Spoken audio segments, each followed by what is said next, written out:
2 মাস আগেও ভারতের পশ্চিমবঙ্গ প্রদেশের রাজধানী কলকাতার নিউ মার্কেট মার্কুইস স্ট্রিট এলাকায় গিজগিজ করত বাংলাদেশের মানুষ। তবে জুলাই মাস থেকে দেশে কোটা সংস্কার আন্দোলন, ব্যাপক সহিংসতা, কারফিউ এবং শেষে শেখ হাসিনার দেশ ছেড়ে পলায়ন সব মিলে কলকাতায় এখন বাংলাদেশি পর্যটক নেই বললেই চলে। এর একটি বড় কারণ, ভারতীয় হাইকমিশন বাংলাদেশে ভিসা দেওয়ার ব্যবস্থা সম্পূর্ণ চালু করেনি। তাই বাংলাদেশিদের মধ্যে যারা আগে থেকে ভিসা নিয়েছিলেন অথবা যারা জরুরি চিকিৎসার জন্য ভারতের ভিসায় দেশটিতে যাওয়ার অনুমতি পাচ্ছেন, শুধুমাত্র তারাই দেশটিতে যেতে পারছেন। কলকাতার নিউ মার্কেট, মার্কুইস স্ট্রিট বা মুকুন্দপুর অঞ্চলের বেসরকারি হাসপাতালগুলোতে মূলত বাংলাদেশি পর্যটকরা থাকেন এবং সেখানেই কেনাকাটা করেন। ওইসব এলাকায় বাংলাদেশি পর্যটকদের ভিড় লেগে থাকে বছর জুড়ে। কলকাতার ঐতিহ্যবাহী নিউ মার্কেটের শপ ওনার্স অ্যাসোসিয়েশনের সম্পাদক অশোক গুপ্ত বলেন, বাংলাদেশ থেকে প্রায় কেউই আসছেন না, মাসখানেকের বেশি সময় হয়ে গেল। নিউ মার্কেটের জামাকাপড় দোকান বলুন বা অন্যান্য সামগ্রী, এসবের একটা বড় ক্রেতা বাংলাদেশের মানুষ। ভারতীয় ভিসা ব্যবস্থা এখনও পুরোপুরি চালু না হওয়ায় প্রায় তারা কেউ এখন আসতে পারছেন না। আমাদের বিক্রি প্রায় 60% থেকে 80% কমে গেছে গত 1 মাসে। মুহূর্তে আমাদের হোটেলে এখন লোকজন খুব একটা নেই, ভিসা বন্ধ করে রাখছে সরকার। আপনার টুরিস্ট আসতে পারতেছে না। তারপরে যারা মেডিকেলে আছে তারা টুকটাক আসতেছে, তাও তাদের থেকে নাকি বর্ডারে আমি শুনতেছি যতটুকু বর্ডার থেকে কিছু ট্যাক্স নিচ্ছে। মার্কুইস স্ট্রিট এলাকাটি বহু বাংলাদেশি মানুষের কাছে অতি পরিচিত এলাকা। কলকাতার কেন্দ্রস্থলের এই এলাকায় বহু হোটেল রেস্তোরাঁ আছে, যারা মূলত বাংলাদেশি পর্যটকদের উপরই নির্ভর করে ব্যবসা করে থাকেন।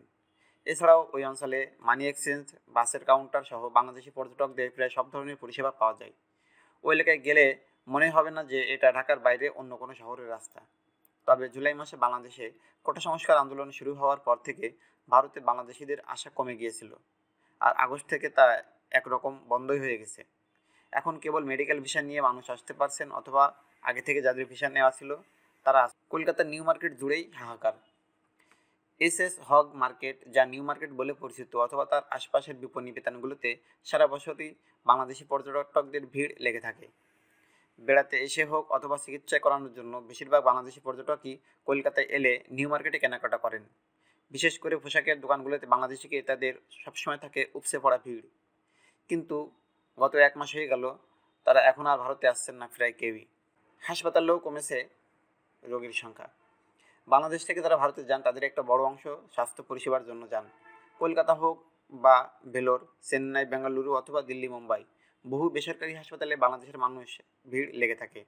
এইসব হাসপাতালে বাংলায় কথা বলা কর্মকর্তারা যেমন থাকেন, তেমনি বাংলাদেশিদের জন্য থাকে পৃথক পরিষেবা ডেস্কও। কলকাতার যেসব বেসরকারি হাসপাতালে বাংলাদেশি রোগীরা বেশি সংখ্যায় আসেন, সেসব হাসপাতাল বলছে গত 1 মাসে খুব কম রোগী সে দেশে এসেছেন। যদিও ভারতের হাইকমিশনগুলো মেডিকেল ভিসা দিচ্ছে, তা সত্ত্বেও আগের তুলনায় কম সংখ্যক রোগীর দেখা পাওয়া যাচ্ছে কলকাতার হাসপাতালগুলোতে। মণিপাল হসপিটালস গোষ্ঠী কলকাতায় বেশ কয়েকটি হাসপাতালে অধিগ্রহণ করেছে কয়েক মাস আগে। তাদের অধীনে হাসপাতালগুলোতে গড়ে 2100 জন বাংলাদেশি রোগী আসেন প্রতি মাসে।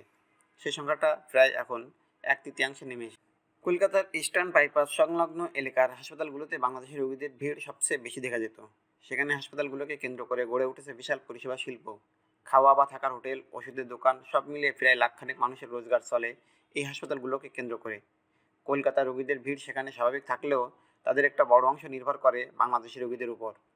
তাই বাংলাদেশ থেকে পর্যটক বা রোগী আসা যতক্ষণ না স্বাভাবিক হচ্ছে, ততদিন এই বিরাট সংখ্যক মানুষের অনিশ্চয়তা কাটছেই না।